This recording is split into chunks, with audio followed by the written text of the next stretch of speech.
Hello, हाय, राधे राधे, जय Shri Krishna all of student. कैसे हो आप सभी? कैसी चल रही है आपकी तैयारी? जल्दी से जल्दी कमेंट बॉक्स में बताएं। तो आज के वीडियो में हम आपके लिए राजस्थान हिस्ट्री के संबंध में चौथी क्लास लेकर के आए हैं। कौन सी क्लास है? चौथी क्लास है, जिसमें राजस्थान का इतिहास के बहुत इंपॉर्टेंट क्वेश्चन जो आपके लिए ऑल आरपीएससी एग्जाम के लिए महत्वपूर्ण होने वाले हैं, जिसमें पशु प्रचारक भर्ती exam, REET, RPSC first grade, second grade, Rajasthan police, all exam के लिए बहुत ही इंपॉर्टेंट क्वेश्चन है। नए जिलों के अनुसार इनको अपडेट किया गया है। तो देखिए मेरे प्यारे साथियों, आज का पहला क्वेश्चन है, मारवाड़ प्रगणारी विगत ग्रंथ का लेखक कौन था? मारवाड़ प्रगणारी विगत नामक जो ग्रंथ है या पुस्तक है वो किसने लिखी थी? मुड़ुत नरसी, लाभ सिन्हा, सुंदरदास, श्यामदास। तो किसके द्वारा लिखी गई थी? मारवाड़ प्रगणारी विगत ये पुस्तक लिखी गई थी मुड़ुत नरसी के द्वारा। पहला वाला ऑप्शन यहाँ पर सही हो जाएगा। नेक्स्ट क्वेश्चन है, बिजोलिया शिलालेख 1170 ईस्वी में लेखक का क्या नाम उल्लिखित है? तो बिजोलिया शिलालेख कब लिखा था, कब पाया था? 1170 ईस्वी का। इसमें लेखक का नाम क्या मिलता है? नानी, कायस्थ, केशव, गुणभद्र, हरसिंह। जल्दी कमेंट कर दीजिए यदि आपको पता हो तो। बहुत ही इंपॉर्टेंट क्वेश्चन है ये आपके लिए एग्जाम की दृष्टि से। बिजोलिया शिलालेख 1170 ईस्वी में, यहाँ ये डेट भी पूछी जाती है। लेखक का उल्लेख क्या मिलता है, यानी उसका जो नाम है उसका नाम क्या है? तो वो है गुणभद्र। तीसरा वाला ऑप्शन यहाँ पर सही हो जाएगा। कुंभलगढ़ प्रशस्ति शिलालेख में किस शासक का वर्णन मिलता है? कुंभलगढ़ जो प्रशस्ति शिलालेख है उसमें किस शासक का उल्लेख है? राणा सांगा, बप्पा रावल, राणा कुंभा, राणा प्रताप। देखिए कुंभलगढ़ जो प्रशस्ति है उसमें किसका उल्लेख मिलता है, इसका आंसर आपको कमेंट बॉक्स में देना है मेरे प्यारे साथियों।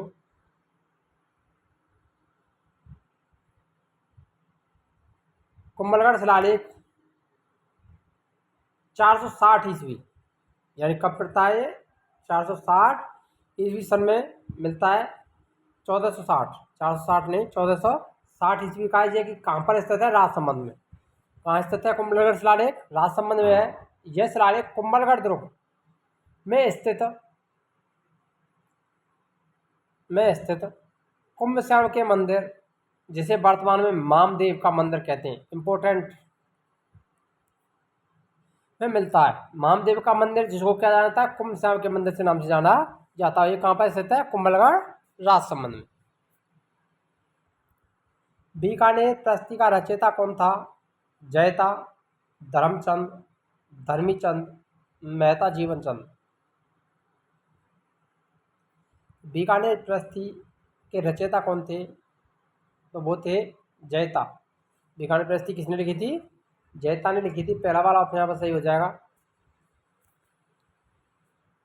मध्यकाल में बादशाहों द्वारा अपने सामंतों, शासकों या प्रजा आदि को भेजा जाने वाला पत्र क्या कहलाता था?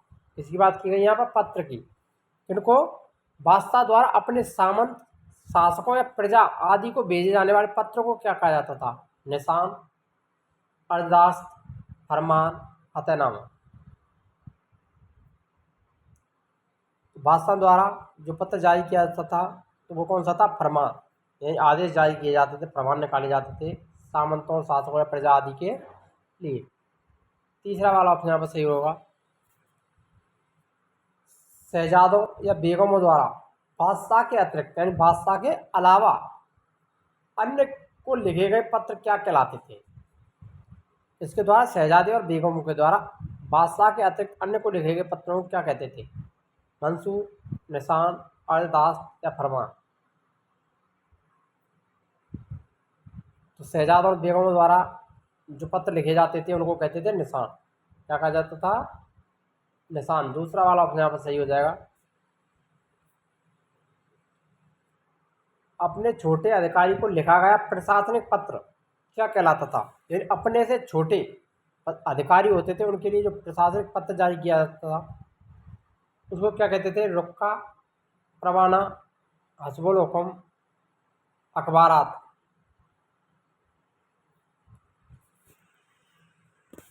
तो देखिए अपने छोटे अधिकारी को लिखा गया प्रशासनिक पत्र क्या कहलाता था, परवाना कहलाता था। दूसरा ऑप्शन यहाँ पर सही रहेगा। जयपुर रिकॉर्ड में कौन सा स्रोत एक प्रकार से दैनिक हिसाब के आमद खर्च को बतलाने वाली उपयोगी डायरियां हैं? पटाखा भैया, सिया हुजूर, निरख बाजार, गुलगुले दफ्तर। देखिए यहाँ पर जो आंसर राइट रहेगा कौन सा रहेगा, जयपुर रिकॉर्ड में कौन सा स्रोत एक प्रकार से दैनिक हिसाब के आमद खर्च को बतलाने वाले उपयोगी डायरियां हैं? तो ये था सिया हुजूर। दूसरा ऑप्शन यहाँ पर सही रहेगा। इंपॉर्टेंट क्वेश्चन है ये भी। कुमार रासो किसकी रचना है?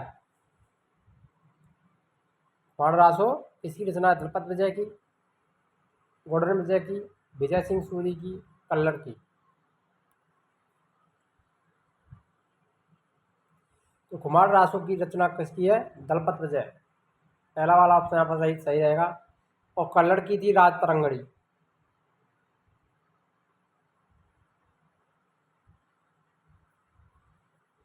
राज तरंगड़ी किसने लिखी थी? कल्लर। कुमार रासो की रचना दलपत विजय ने की थी। इसमें मेवाड़ के बप्पा रावल से लेकर के राज सिंह तक के इतिहास का उल्लेख मिलता है। किससे? रावल से और राज सिंह तक। नैनचंद सूरी किसकी कृति है? तो नैनचंद सूरी की कृति कौन सी है ये बताना यहाँ पर। बदावड़ा गीत, कथाकोश, हम्मीर महाकाव्य, देउलपुर। नैनचंद सूरी ने कौन सी पुस्तक लिखी थी? तो वो थी हम्मीर महाकाव्य की रचना नैनचंद सूरी के द्वारा की गई थी। तीसरा वाला ऑप्शन यहाँ पर सही हो जाएगा। हम्मीर महाकाव्य के रचयिता नैनचंद सूरी थे। इस महाकाव्य में रणथंभौर के महान शासक हम्मीर देव चौहान के साम्राज्य का विस्तार से वर्णन किया गया है। हम्मीर महाकाव्य भारतीय इतिहास की एक महान कृति मानी जाती है। और हम्मीर देव चौहान कहाँ के शासक थे? ये रणथंभौर के शासक थे। कहाँ के थे? रणथंभौर के शासक थे, जिन पर अलाउद्दीन खिलजी ने आक्रमण किया था। और उसी के समय हम्मीर देव की पत्नी रंग देवी ने जौहर किया था। अलउत्बी की तारीख ए यामनी, यानी लेखक कौन है? अलउत्बी, जिसने पुस्तक लिखी थी तारीख ए यामनी, निम्न में से किसके संघर्ष पर प्रकाश डालती है, यानी किसका उल्लेख मिलता है इसमें? राजपूत और गजनवी का, पृथ्वीराज चौहान मोहम्मद गौरी का, बाबर और राणा सांगा का, अकबर और प्रताप। अलउत्बी की तारीख ए यामनी में किसके संघर्ष पर वर्णन मिलता है? तो ये थे राजपूत एवं गजनवी। पहला वाला अपने यहाँ पर राइट रहेगा। किस शासक को मानवों का खंडर व सैनिकों का भग्नावेश कहा जाता है? मानवों का खंडर और सैनिकों का भग्नावेश। महाराणा कुंभा, महाराणा रायमल, महाराणा सांगा, महाराणा मुगल। तो मानवों का खंडर, सैनिकों का भग्नावेश राणा सांगा को कहा जाता है। तीसरा वाला ऑप्शन यहाँ पर सही हो जाएगा, क्योंकि महाराणा सांगा की एक आंख, एक हाथ, एक पैर और साथ साथ उसके शरीर पर इतने घाव भी लगे हुए थे युद्धों में कि उसकी संख्या हजारों में थी। इसीलिए उसको मानवों का खंडर और सैनिकों का भग्नावेश कहा जाता है। जिस जहांगीर महल के लेख से हमें जहांगीर की मेवाड़ विजय का उल्लेख मिलता है, वह जहांगीरी महल कहाँ पर स्थित है? कौन सा महल? जहांगीरी महल। जहांगीरी महल में एक लेख मिलता है, उससे जहांगीर की मेवाड़ विजय का उल्लेख मिलता है। और जहांगीरी महल कहाँ पर स्थित है ये बताना है। उदयपुर में, चित्तौड़गढ़ में, पुष्कर में या भीलवाड़ा में।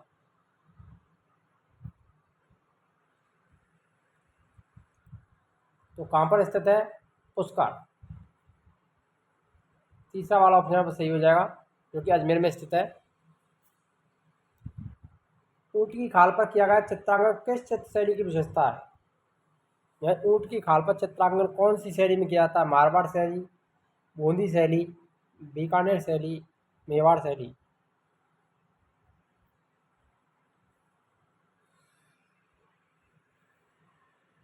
तो ये ऊँट की खाल पर चित्रांकन का कार्य जो किया जाता है वो बीकानेर शैली में किया जाता है। तीसरा वाला ऑप्शन यहाँ पर राइट रहेगा, जो कि रायका और रैवारी जाति के लोगों द्वारा किया जाता है।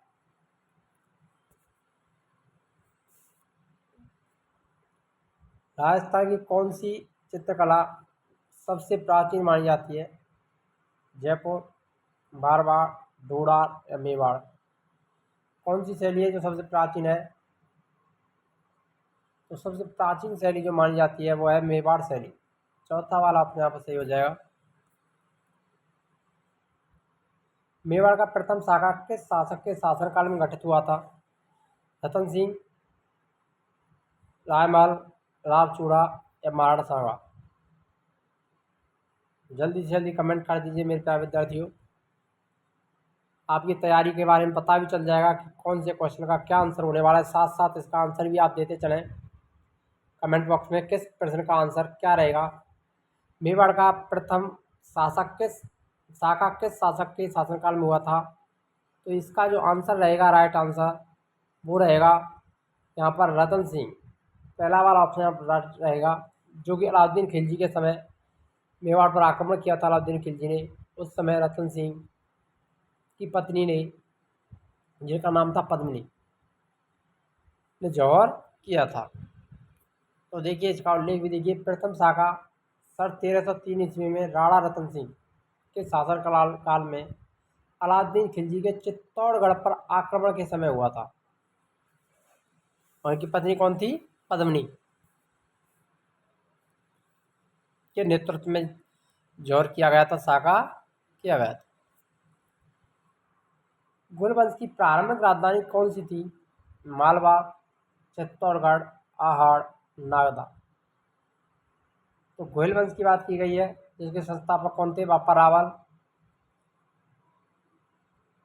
और इसका जो राजधानी रखी गई थी, प्रारंभिक राजधानी, उसको नागदा को बनाया गया था।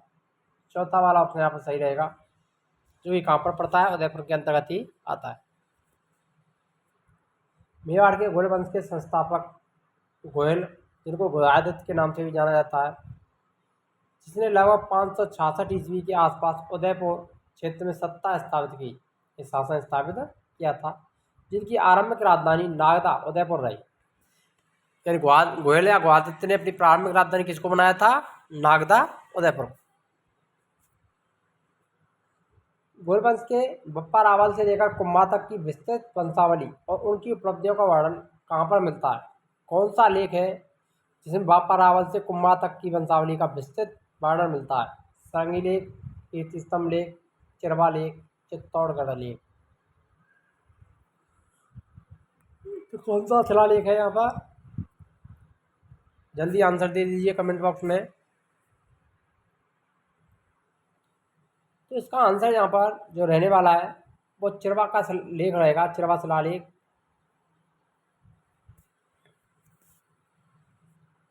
मतीरे की राण का जो युद्ध हुआ था राण का, वो किन किन के मध्य हुआ था? अमर सिंह व गज सिंह के मध्य, अमर सिंह और राय सिंह के मध्य, कर्ण सिंह और सूरज सिंह के मध्य, कर्ण सिंह और अमर सिंह के मध्य? किसके मध्य हुआ था ये? देखिए इसका जो आंसर रहेगा, राइट आंसर, वो कौन सा रहेगा? कर्ण सिंह एवं अमर सिंह। चौथा ऑप्शन यहाँ पर सही हो जाएगा।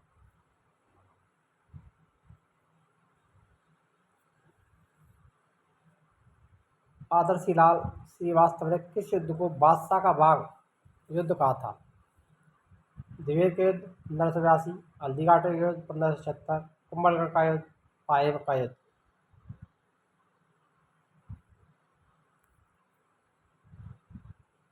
तो आदर्शी लाल श्रीवास्तव ने बादशाह का बाग, क्या कहा था? बादशाह का बाग, वो कहा था हल्दीघाटी के युद्ध को। दूसरा ऑप्शन यहाँ पर सही रहेगा। पृथ्वी शासक जिसने सर्वप्रथम जालौर को अपनी राजधानी बनाया था? जालौर सबसे पहले किस पृथ्वी शासक ने अपनी राजधानी बनाई थी? नावट प्रथम, नावट द्वितीय, बाणभट्ट, गुरु अमरदास? नागवट को अपनी सबसे पहले जो राजधानी बनाया था, तो नागवट प्रथम ने बनाया था। पहला ऑप्शन यहाँ पर राइट रहेगा, जालौर को अपनी राजधानी किसने बनाया था? नागवट प्रथम। पृथ्वी शासक नागवट प्रथम ने 8वीं शताब्दी में भीनमाल पर अधिकार कर उसे अपनी राजधानी बनाया। बाद में इन्होंने उज्जैन को अपने अधिकार में कर लिया और उज्जैन उनकी शक्ति का प्रमुख केंद्र हो गया। ये पहले भीनमाल जालौर को बनाया, बाद में अपनी राजधानी उज्जैन को बनाया। और ये बड़े प्रतापी शासक थे। इनका दरबार नागावलोक का दरबार कहलाता था, जिसमें तत्कालीन समय के सभी राजपूत वंश गोहिल, चौहान, परमार, राठौड़, चंदेल, चालुक्य, कलचुरी उनके दरबारी सामंत थे। इन्हें ग्वालियर बस्ती में नारायण एवं मल्लेच्छों का नाशक कहा जाता है। नारायण और मल्लेच्छों का नाशक किसे कहा जाता है?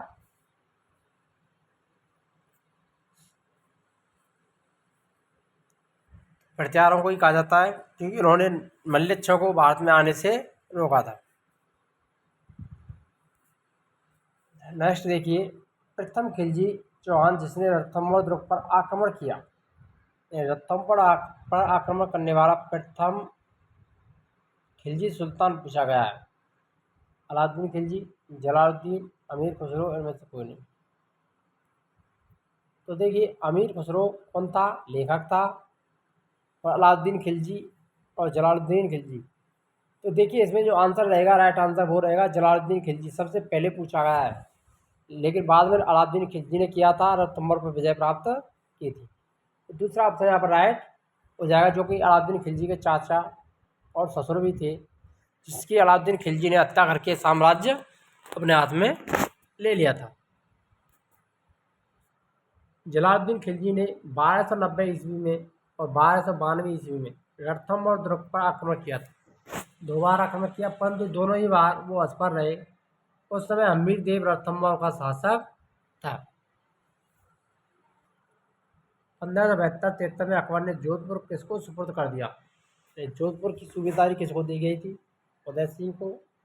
जोधपुर के थे बीकानेर के राय सिंह, भरतपुर के सूरजनाड़ा, रणथंभौर।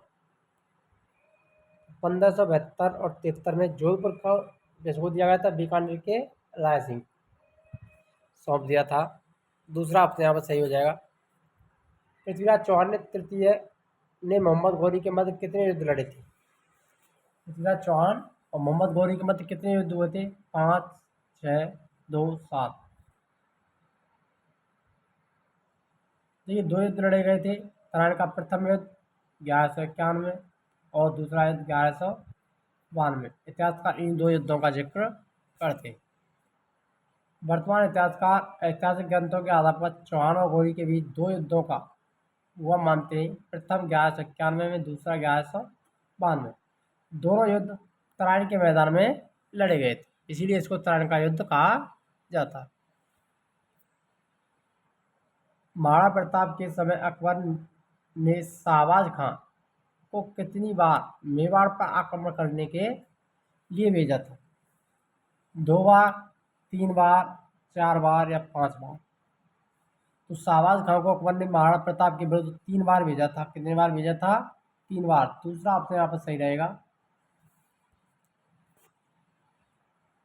पहली बार 15 अक्टूबर 1577 में, दूसरी बार 15 दिसंबर 1578 और तीसरी बार 1579 में आक्रमण करने के लिए उसको भेजा गया था। किसको? शाहबाज खां को।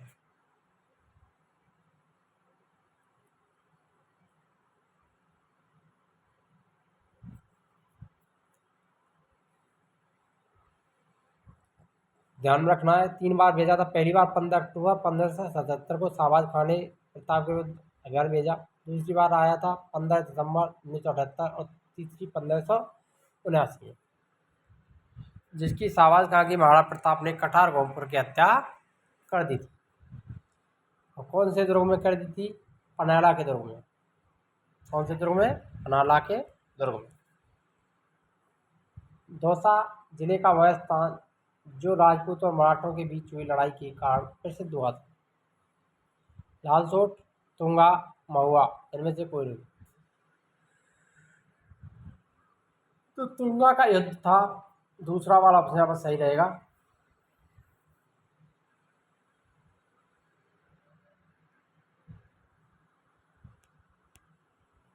डाकन प्रथा को किसने अवैध घोषित किया था, या डाकन प्रथा को सबसे पहले किसके द्वारा अवैध घोषित किया गया था?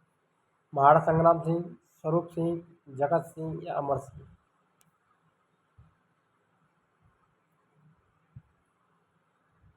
तो महाराणा स्वरूप सिंह, संग्राम सिंह नहीं, स्वरूप सिंह ने डाकन प्रथा को सबसे पहले अवैध घोषित किया था। दूसरा ऑप्शन यहाँ पर राइट हो जाएगा। डाकन प्रथा, जिसको डायन प्रथा भी कहा जाता है, एक कुप्रथा थी, यानी एक बुरी प्रथा मानी जाती थी।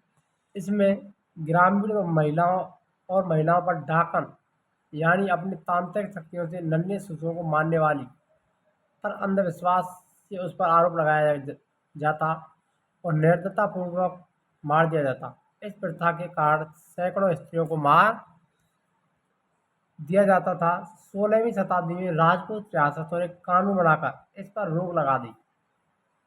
इस प्रथा पर सर्वप्रथम अप्रैल 1593 ईस्वी में मेवाड़ के महाराणा स्वरूप सिंह के समय खेरवाड़ा उदयपुर में यह गैर कानूनी घोषित कर दिया गया है। डाकन प्रथा को गैर कानूनी घोषित किया गया था। कहाँ? खेरवाड़ा उदयपुर में। तो कब किया गया था? 1953। चौहानों का मूल स्थान माना जाता है नागौर, सपादलच, अजमेर या जालौर। तो चौहानों का जो मूल स्थान है वो कौन सा था? सपादलच। सपादलच से चौहानों की शाखा की शुरुआत हुई थी। दूसरा ऑप्शन यहाँ पर सही हो जाएगा। राजस्थान में चौहानों के मूल स्थान सांवर के आसपास वाला क्षेत्र माना जाता है। इस क्षेत्र को सपादलच के नाम से जाना जाता है। प्रारंभिक चौहान राजाओं की राजधानी आयछत्रपुर, जिसे अर्शनाथ की प्रस्ती थी, जिसे वर्तमान में नागौर के नाम से जाना जाता है। राजस्थान का कौन सा राजघराना एकलिंग जी के रूप में शिव का उपासक है? एकलिंग जी के रूप में शिव की उपासना करता है। मारवाड़ घराना, मेवाड़ घराना, डूडाड़ घराना। तो मेवाड़ घराना एकलिंग जी के रूप में शिव का उपासक था। तीसरा ऑप्शन यहाँ पर सही रहेगा। देखिए, एकलिंग राजस्थान के उदयपुर जिले में स्थित एक मंदिर परिसर है, यानी एक मंदिर है। कौन से जिले में? उदयपुर में। यह स्थान उदयपुर से लगभग 18 किलोमीटर दूर दो पहाड़ियों के बीच स्थित है। वैसे उस स्थान का नाम कैलाशपुरी है, परंतु यह एकलिंग का भव्य मंदिर होने के कारण इसको एकलिंग जी के नाम से पुकारा जाने लगा। भगवान शिव श्री एकलिंग महादेव रूप में मेवाड़ राज्य के महाराणाओं और अन्य राजपूतों के प्रमुख आराध्य देव रहे थे। माना जाता है कि यहाँ में राजा तो उनके प्रतिनिधि मात्र रूप से शासन किया करते हैं। इसी कारण उदयपुर के महाराणा को दीवाण जी कहा जाता है। क्या कहा जाता है उदयपुर के महाराजा को? दीवाण जी। निम्न शासकों में से अश्वमेध यज्ञ संपन्न करने वाला शासक कौन था, जिसने अश्वमेध यज्ञ कराया था? महाराणा सांगा, राव मालदेव, सवाई जयसिंह, लाल चंद सेन।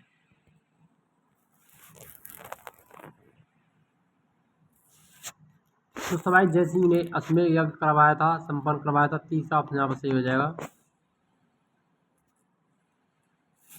सवाई जयसिंह अंतिम हिंदू शासक थे जिसने भारतीय परंपरा के अनुसार अश्वमेध यज्ञ किया था। इस यज्ञ की अध्यक्षता पुंडरीक रत्नाकर के द्वारा की गई थी। इस सवाई जयसिंह के द्वारा जो अश्वमेध यज्ञ कराया गया था, उसके द्वारा उसमें यज्ञ की अध्यक्षता करने वाले कौन थे? पुंडरीक रत्नाकर। राजस्थान का भीष्म किसे कहा जाता है? रतन सिंह को, कुंवर सिंह को, राय सिंह को, सवाई जयसिंह।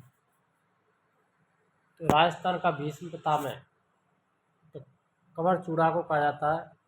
दूसरा ऑप्शन यहाँ पर सही हो जाएगा। पत्रकारिता का भीष्म पितामह पंडित जावारमल शर्मा को, मारवाड़ का प्रताप रावचंद्र सेन को कहा जाता है। मेवाड़ का भीष्म पितामह राणा चूड़ा कलयुग के कर्ण के नाम से लूटकर्ण प्रसिद्ध है। राजस्थान का गांधी गोकुलभाई भट्ट और आधुनिक राजस्थान के निर्माता के रूप में मोहनलाल सुखाड़िया को प्रसिद्धि प्राप्त है। यहाँ पर आपके कई क्वेश्चन कवर हो गए हैं। नेक्स्ट देखिए, पृथ्वीराज चौहान की माता कौन थी? यशोदा देवी, चमेली देवी, कपूरी देवी, हवा देवी। तो पृथ्वीराज चौहान की जो माता थी वो कौन थी? कपूरी देवी। तीसरा ऑप्शन यहाँ पर सही हो जाएगा। पृथ्वीराज चौहान का जन्म 1149 ईस्वी में अजमेर में हुआ था। कहाँ पर हुआ था? अजमेर में हुआ था। उनके पिता का नाम सोमेश्वर चौहान था और माता का नाम कपूरी देवी। पिता कौन थे? सोमेश्वर चौहान और माता कपूरी देवी थी। राजस्थान के इतिहास के लिए कौन सा एक निर्णायक युद्ध रहा? खानवा का युद्ध, बाड़ी का युद्ध, अरमाड़ा का युद्ध, इनमें से कोई नहीं।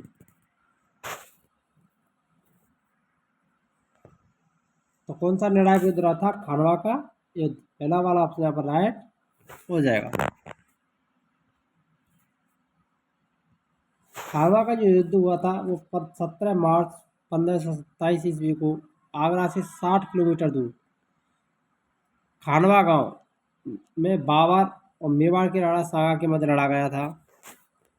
पानीपत के युद्ध के बाद बाबर द्वारा लड़ा गया यह दूसरा सबसे बड़ा युद्ध माना जाता है। ध्यान में रखना है आपको। कौन सा गांव था? खानवा गांव। और जो कि वर्तमान में कहाँ पर स्थित है? राजस्थान के भरतपुर जिले में रूपबास में स्थित है। पानीपत के तृतीय युद्ध के समय जाट शासक सूरजमल की क्या भूमिका रही? युद्ध से अलग रहा, युद्ध में सक्रिय रहा, उसने युद्ध में भाग नहीं लिया या बाद में भाग लिया, इनमें से कोई नहीं। तो वे युद्ध से अलग रहे थे। पहला ऑप्शन यहाँ पर सही हो जाएगा। 14 जनवरी 1767 को पानीपत का तीसरा युद्ध अहमद शाह अब्दाली और मराठों के बीच लड़ा गया था। पानीपत का तृतीय युद्ध होने के कारण पठानों की मराठों के साथ शत्रुता, मुगल दरबार में गुटबंदी शुरू होना, पानीपत का तृतीय युद्ध के परिणाम अब्दाली के युद्ध में जीते और मराठों की पराजय हुई थी। कौन हारे थे इसमें? मराठा। और अहमद शाह अब्दाली की विजय हुई थी। रणथंभौर पर आक्रमण के समय अलाउद्दीन के साथ कौन सा कवि था? बर्नी, फिरदौसी, अलबरूनी, अमीर खुसरो। तो कौन था यहाँ पर? रणथंभौर पर आक्रमण के समय अलाउद्दीन खिलजी के साथ में कौन सा कवि था? तो इसका जो आंसर रहेगा, राइट आंसर वो रहेगा अमीर खुसरो। चौथा ऑप्शन यहाँ पर राइट हो जाएगा। मरु केसरी किसे कहा जाता है? मोहित नरसिंह को, बांगीदास को, दुर्गादास राठौड़ को, मोटा राजा उदय सिंह। कौन है जिसको मरु केसरी कहा जाता है? तो वो थे दुर्गादास राठौड़। तीसरा ऑप्शन यहाँ पर सही रहेगा। साहित्य अकादमी फणीश्वरनाथ रेणु मीरा व अनेक पुरस्कारों से सम्मानित हिंदी व राजस्थानी के प्रख्यात लेखक यादवेंद्र शर्मा चंद्र का ताजा उपन्यास मरु केसरी है। मरु केसरी उपन्यास किसने लिखा था? यादवेंद्र शर्मा ने। मरु केसरी राठौड़ दुर्गादास के जीवन पर आधारित है। मेवाड़ के प्रथम शाखे के रूप में किसको जाना जाता है? रानी पद्मिनी, अन्य का जौहर, जयमल पत्ता का बलिदान, महाराणा प्रताप का बलिदान, रानी कर्णावती का जौहर। मेवाड़ के प्रथम शाखे के रूप में रानी पद्मिनी व अन्य के जौहर को। पहला ऑप्शन यहाँ पर सही हो जाएगा। प्रथम शाखा 1303 में राणा रतन सिंह के शासनकाल में अलाउद्दीन खिलजी के चित्तौड़ पर आक्रमण के समय हुआ था। इसमें रानी पद्मिनी सहित अन्य स्त्रियों ने जौहर किया था। और कौन सा जौहर किया था? अग्नि जौहर। अग्नि में कूद करके उन्होंने अपना दाह संस्कार कर दिया था।